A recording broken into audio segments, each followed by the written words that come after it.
The Chime Credit Builder is a secured credit card. Your spending limit equals the money in your secured deposit account, SDA.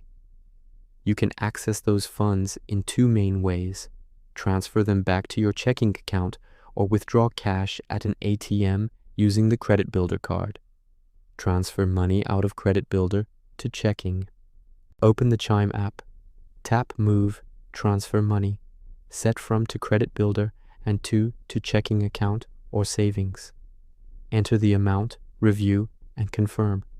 Funds move instantly and become available in checking. You can then transfer to an external bank or use your Chime debit card. Withdraw cash at an ATM. Use your physical or virtual Credit Builder Visa card at any Visa accepting ATM. Daily limit is 1,015, or you're available to spend balance, whichever is lower.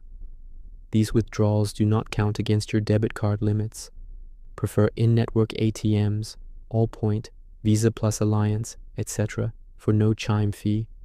Out-of-network incurs a $250 Chime fee plus any operator fee.